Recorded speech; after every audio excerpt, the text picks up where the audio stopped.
2023년 5월 런던의 오래된 금융가, 뉴욕 월스트리트의 마천루, 그리고 아시아 각국의 증권거래소에는 여느 때와 다름없는 탐욕과 불안의 숨결이 오갔습니다. 수십조 달러가 전광판의 숫자를 따라 춤추던 그 순간 그 누구도 예상치 못한 한마디 말이 거대한 자본시장의 심장에 날카로운 비수를 꽂을 줄은 몰랐습니다. 태평양 건너 기술 혁신의 선봉장이자 예측 불허의 아이콘으로 불리는 한 인물이 내뱉은 그 문장은 차가운 새벽 공기처럼 전 세계 금융 전문가들의 등골을 오싹하게 만들었습니다. 북한이 굳이 침공할 필요 없이 걸어와 한국을 차지할 수도 있다. 일론 머스크의 이 한 문장이었습니다. 그 말은 단순한 비유가 아니었습니다. 글로벌 투자은행의 프라이빗 뱅킹룸에 감돌던 은밀한 대화, 헤지펀드 매니저들의 초고속 트레이딩 시스템, 심지어 중앙은행 지하 벙커의 비밀회의 테이블 위에까지 섬뜩한 정적과 함께 순식간에 퍼져나갔습니다. 새벽 3시, 런던 시티의 한적한 거리를 지나 막 잠에서 깨어나던 트레이더들은 스마트폰의 푸시 알림을 확인하자마자 얼어붙었습니다. 뜨거운 커피는 식어갔고 런던 증권거래소의 개장 준비는 일순간 멈칫했습니다. 그들은 한국의 코스피 지수가 개장과 동시에 겪을 충격을 머릿속으로 시뮬레이션하고 있었습니다. 아니, 그들은 단순한 주가 하락을 넘어 그 파장 속에 감춰진 더 깊고 어두운 균열의 실체를 읽어내고 있었습니다. 이미 수십 년 전부터 보이지 않는 먹구름은 서서히 한반도 상공에 드리워지고 있었습니다. 인구 붕괴라는 거대한 괴물은 매년 조용히, 그러나 쉼없이 한국 경제의 뿌리를 갉아먹고 있었죠. 마치 오랜 시간 방치된 건물의 기초가 서서히 무너져 내리듯 젊은 노동력의 감소는 생산성을 떨어뜨리고 급격한 고령화는 연금 시스템과 의료복지 체계를 짓누르며 재정 건전성에 치명적인 독을 퍼뜨리고 있었습니다. 문제는 이 모든 파괴적인 과정이 너무나 느리고 은밀하게 진행되었기에 대다수의 사람들은 그 위험을 피부로 느끼지 못했다는 점입니다. 월스트리트의 번잡한 증권거래소에서 매일 수없이 쏟아지는 경제 지표 속에서 출생률 그래프는 그저 한없이 낮게 기어가는 작은 선분일 뿐이었습니다. 하지만 일론 머스크의 발언은 그 모든 무관심을 단숨에 부숴버리는 강력한 망치였습니다. 그의 말은 숫자로만 존재하던 추상적인 인구 통계가 이제는 한 국가의 존립과 직결되는 너무나도 현실적인 위협으로 돌변했음을 전 세계 자본에 선언한 것이나 다름없었습니다. 그날 오전 9시 서울 여의도 증권가의 숨막히는 공기 속에서 코스피는 개장과 동시에 급락세를 면치 못했습니다. 외국인 투자자들의 매도 폭탄이 쏟아지며 삼성전자, SK하이닉스 같은 반도체 대형주는 물론 바이오와 인터넷 산업의 간판 기업들까지 일제히 파란색 숫자로 뒤덮였습니다. 특정 종목의 호가창은 매도 잔량으로 빽빽하게 채워졌고 시장은 마치 공포에 질린 야수처럼 이리저리 요동쳤습니다.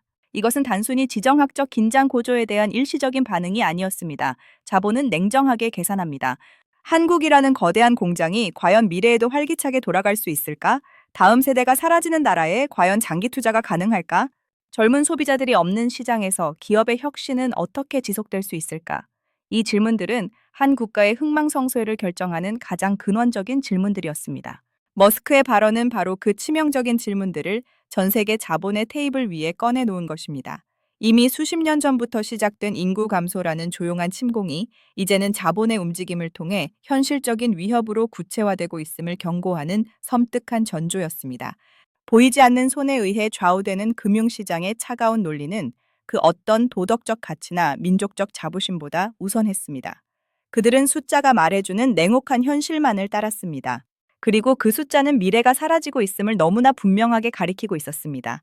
그날 서울의 증권거래소는 공포에 휩싸였지만 진짜 파장은 태평양을 건너 뉴욕과 런던의 차가운 빌딩 숲에서 시작되었습니다.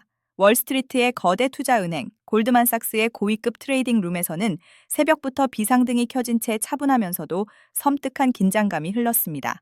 새벽잠을 설친 매니저들의 눈은 모니터의 붉고 푸른 숫자를 매섭게 쫓았고 커피잔에서는 김이 모락모락 피어났지만 아무도 마시지 않았습니다. 한국 시장의 개장과 동시에 쏟아진 매도 물량은 단순한 공황 패닉이 아니었습니다. 그것은 마치 미리 짜여진 각본처럼 수십 년간 축적된 인구학적 위기가 이제는 노골적인 투자 위험으로 치환되는 순간을 알리는 첫 번째 총성이었습니다. 영국 런던의 유서 깊은 로스차일드 가문이 운영하는 프라이빗 뱅킹 오피스에서는 고풍스러운 앤티크 시계가 째깍거리는 소리만이 무거운 정적을 깨뜨렸습니다. 고액 자산가들의 포트폴리오를 관리하는 매니저들은 차분한 목소리로 전화를 걸고 있었지만 그들의 눈빛은 흔들리고 있었습니다. 수십 년간 쌓아 올린 신뢰와 명성, 그리고 거대한 부가 한 인물의 가벼운 말 한마디로 위협받는 현실은 그들에게도 받아들이기 힘든 충격이었습니다. 그들은 인구 감소가 불러올 장기적 재앙을 이미 알고 있었지만 그것이 이토록 직접적이고 폭력적인 방식으로 자본시장의 모습을 드러낼 줄은 예상치 못했습니다. 문제는 이제 더 이상 한국 경제의 기초 체력이 아니라 미래 세대가 사라진다는 본질적인 존재론적 위협이었습니다. 글로벌 헤지펀드들은 피 냄새를 맡은 상어처럼 움직였습니다. 그들은 더 이상 한국의 기술주나 제조업에 미련을 두지 않았습니다. 차트를 넘어 인구 통계학자들의 보고서를 탐독하기 시작했습니다. 그들에게 숫자는 차갑고 명확한 진실이었습니다. 매년 수십만 명씩 줄어드는 출생아 수, 급격히 늘어나는 고령화 지표, 그리고 미래를 짊어질 젊은 세대의 사라지는 모습은 그들에게 투자할 가치가 없는 국가라는 결론을 내리게 했습니다.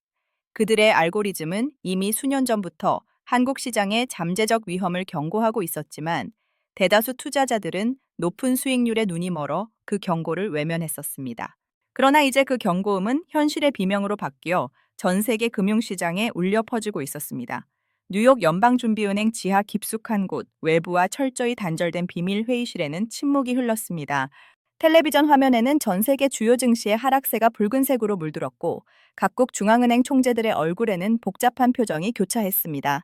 그들은 이제 통화 정책이나 금리 인상 같은 전통적인 수단으로는 이 위기를 막을 수 없다는 것을 본능적으로 직감했습니다. 이 위기는 경제의 표피적인 문제가 아니라 한 국가의 심장부가 썩어 들어가는 근원적인 질병이었기 때문입니다. 그들은 머스크의 발언이 단순한 노이즈가 아니라 이미 진행 중이던 조용한 재앙의 스위치를 켜버린 트리거라는 것을 이해했습니다. 거대한 자본은 더 이상 한국을 기회의 땅으로 보지 않았습니다. 그들에게 한국은 시한부 선고를 받은 환자처럼 느껴졌을 것입니다. 전 세계의 주요 금융 뉴스 채널에서는 하루 종일 한국 시장의 폭락과 그 배경에 대한 분석이 쏟아져 나왔습니다. 단순히 지정학적 리스크 때문이라는 안일한 해석은 곧 사라졌습니다. 전문가들은 점차 본질적인 문제, 즉 인구 구조 붕괴가 초래할 장기적인 경제적 파급력에 초점을 맞추기 시작했습니다. 그들은 한국의 젊은 세대가 사라지면서 혁신 동력이 약화되고 내수 시장이 붕괴하며 결국에는 국가의 생산성 자체가 고사할 것이라는 비관적인 전망을 내놓았습니다. 자본은 미래를 먹고 살며 성장하지만 미래 세대가 사라지는 나라에는 더 이상 투자할 이유가 없다는 냉혹한 계산이 전 세계 투자자들의 머릿속을 지배했습니다. 거대한 자본의 물결은 이제 한국을 향하던 방향타를 돌려 더 안전하고 확실한 성장 동력을 찾아 다른 대륙으로 빠르게 이동하기 시작했습니다. 이 모든 것이 마치 누아르 영화의 한 장면처럼 은밀하고도 빠르고 그리고 가차 없이 진행되었습니다. 그날 전 세계 금융시장을 감싸던 불안의 그림자는 더 이상 스쳐 지나가는 소나기가 아니었습니다. 그것은 거대한 쓰나미가 되어 한국의 심장을 강타했고 그 파장은 태평양을 넘어 유럽과 미주 대륙의 새벽을 깨웠습니다.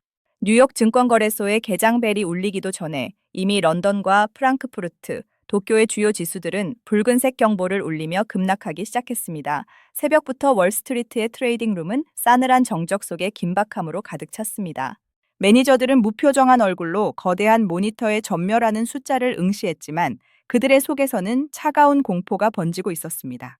한국의 증시가 개장과 동시에 서킷 브레이커가 발동되고 거래가 중단되었다는 속보는 이미 예상된 수순처럼 받아들여졌습니다. 하지만 그 누구도 이 폭락이 단순한 경제 위기가 아닌 한 국가의 미래 가치에 대한 글로벌 자본의 최종 판결이라는 사실을 온몸으로 체감하기 시작했습니다. 사태는 걷잡을 수 없이 빠르게 번져나갔습니다. 한국 채권 시장에서는 매도 호가가 사라지고 매수 호가만 쌓이는 기현상이 발생했습니다. 정부가 발행한 국채는 더 이상 안전자산으로 취급되지 않았고 그 가격은 끝없이 추락했습니다. 이는 곧 한국 정부가 돈을 빌리려면 훨씬 더 높은 이자를 지불해야 한다는 것을 의미했습니다. 이미 인구 감소로 인한 세수 감소와 연금 고갈 위기에 직면한 상황에서 높아진 국채 금리는 국가 재정을 벼랑 끝으로 내모는 결정적인 일격이었습니다. 국제 신용평가사들은 긴급히 한국의 국가 신용 등급 강등을 검토하기 시작했고 이 소식은 다시금 시장의 패닉을 부추기는 악순환의 고리가 되었습니다. 차가운 뉴욕의 새벽 공기 속에서 엠파이어 스테이트 빌딩의 불빛은 흔들리는 자본의 불안한 심리를 대변하는 듯 희미하게 빛나고 있었습니다. 헤지펀드 매니저들은 더 이상 시장의 흐름을 예측하는 데 시간을 낭비하지 않았습니다. 그들은 이미 수개월 전부터 구축해놓은 매도 포지션을 실행에 옮기기 시작했습니다.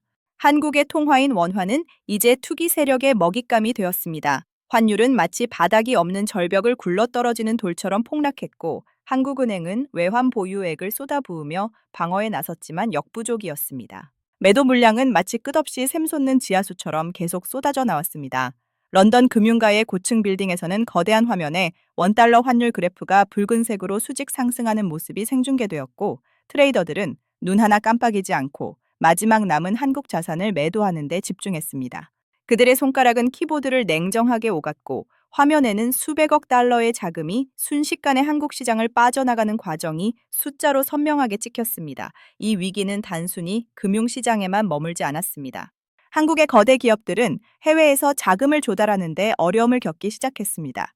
수출 계약은 파기되거나 재협상되었고 공장 가동률은 급격히 떨어졌습니다. 실물 경제의 전반적인 침체는 빠르게 일자리 감소로 이어졌고 거리에는 불안에 떠는 시민들의 발걸음이 늘어났습니다. 사람들은 은행으로 달려가 예금을 인출하려 했지만 이미 온라인 뱅킹 시스템은 과부하로 마비된 지 오래였습니다.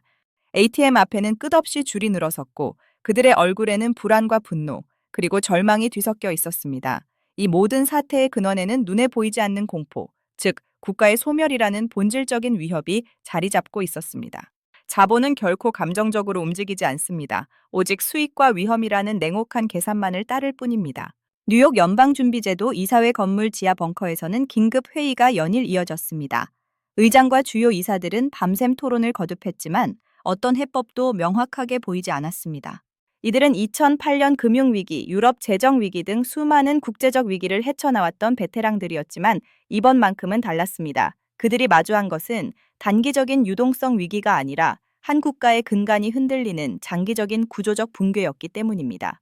그들은 알고 있었습니다. 돈으로 막을 수 있는 위기가 있고 돈으로도 막을 수 없는 위기가 있다는 것을, 그리고 지금 한국이 마주한 위기는 후제에 속한다는 것을. 머스크의 발언이 촉발한 것은 단순한 금융 패닉이 아니었습니다. 그것은 전 세계가 잠시 잊고 있던 인구학적 시한폭탄이 결국 터졌을 때의 참혹한 미래를 미리 보여주는 섬뜩한 예고편이었습니다. 거대한 자본은 이미 냉정한 선택을 내렸습니다. 미래가 없는 땅에 더 이상 씨앗을 뿌릴 이유가 없다는 잔혹하리만큼 현실적인 판단 말입니다. 그날의 새벽은 유독 차가웠습니다. 워싱턴 DC의 국제통화기금 본부, 짙은 마호가니 테이블을 둘러싼 얼굴에는 피로와 체념이 뒤섞여 있었습니다. 새벽녘 찬란한 태양이 창문을 비추었지만 회의장 안에는 어둠의 그림자가 짙게 깔려 있었습니다. 한국 대표단의 수장은 떨리는 손으로 서류에 서명했습니다. 그 펜 끝이 종이에 닿는 순간 한 국가가 수십 년간 쌓아 올린 경제적 주권은 종이 한 장처럼 허망하게 국제 자본의 소나기로 넘어갔습니다. 이는 단순한 자금 지원이 아니었습니다. 한때 경제 기적이라 불리던 나라의 심장이 강제로 멈추고 그 미래가 외부의 통제 아래 놓이는 비극적인 순간이었습니다. 월스트리트의 거물들은 이미 계산기를 두드리고 있었습니다. 이제 한국은 거대한 자본이 해체하고 재구성할 거대한 퍼즐 조각에 불과했습니다. 지하철역은 더 이상 출근하는 직장인들의 활기찬 발걸음으로 가득 차지 않았습니다. 폐업을 알리는 공고문이 도시의 유리벽마다 덕지덕지 붙었고 한때 번화했던 상점가는 셔터가 내려진 채 유령처럼 변했습니다. 거리에는 꿈을 잃은 청년들이 망연자실한 표정으로 배회했고 희망이라는 단어는 더 이상 사람들의 입에 오르내리지 않았습니다. 한때 명문이라 불리던 대학들은 학생 수 감소로 존폐의 기로에 섰고 수십 년간 이어져 온 가족 기업들은 하루아침에 해외 자본의 헐값으로 매각되거나 사라졌습니다. 사람들은 서로를 의심하고 비난했으며 사회 곳곳에서는 분노와 절망이 뒤섞인 균열음이 터져 나왔습니다. 국가의 부가 증발하면서 가장 먼저 무너진 것은 공동체의 신뢰였습니다. 미래를 책임져야 할 세대가 사라진다는 공포는 이제 현실이 되어 모두의 목을 조르고 있었습니다. 이 충격적인 사태는 단지 한국만의 이야기가 아니었습니다. 전 세계 주요국의 중앙은행 총재들과 경제장관들은 밤잠을 설쳐가며 자국의 인구 통계를 다시 들여다보았습니다. 아시아를 넘어 유럽과 미주 대륙의 여러 나라들은 한국이 겪은 비극이 자신들의 미래가 될 수도 있다는 섬뜩한 경고를 마주했습니다. 투자은행들은 인구 감소가 심각한 국가들의 투자 등급을 일제히 하향 조정하기 시작했습니다. 그들의 보고서에는 저출산 고령화라는 단어 옆에 회색 콧불소라는 별명이 붙었습니다. 오랫동안 경고해왔지만 아무도 심각하게 받아들이지 않았던 거대한 위험이 이제는 현실로 나타나 눈앞에서 모든 것을 집어삼키는 괴물이 된 것입니다. 이 사건은 글로벌 자본시장의 새로운 시대를 열었습니다. 투자자들은 더 이상 단순히 기업의 재무제표만을 보지 않았습니다. 이제는 국가의 인구 구조, 미래 생산 가능 인구의 변화, 그리고 연금 시스템의 지속 가능성 같은 거시적 지표들이 투자 결정의 핵심 요소가 되었습니다. 자본은 생명체와 같습니다. 끊임없이 성장할 수 있는 비옥한 땅을 찾아 이동합니다. 그리고 한국이 증명했듯이 미래에 대한 희망이 사라진 땅에서는 아무리 번성했던 문명도 결국은 황폐해질 수 있다는 냉혹한 진실을 전 세계에 각인시켰습니다. 한국의 경제 붕괴는 인구 감소가 단순한 사회 문제가 아니라 국가의 존망을 결정하는 치명적인 경제 문제임을 전 세계에 각인시킨 비극적인 선례가 되었습니다. 특정 인사의 발언은 단지 방아쇠였을 뿐 그 뒤에는 이미 수십 년간 쌓여온 인구학적 시한폭탄이 자리하고 있었습니다. 우리는 이 참사를 통해 배웠습니다. 자본은 국경이 없고 감정도 없습니다. 오직 숫자가 가리키는 미래를 향해 움직일 뿐입니다. 그리고 그 숫자가 인구 감소를 가리킬 때 거대한 자본은 더 이상 기다리지 않는다는 것을, 그들은 잔혹하리만큼 빠르고 냉정하게 미래가 없는 땅을 떠나 새로운 희망을 찾아 떠납니다. 이 이야기는 단지 한국과의 비극이 아닙니다. 이 채널을 시청하는 당신의 미래가 될 수도 있는 자본주의의 가장 어둡고 은밀한 경고인 것입니다.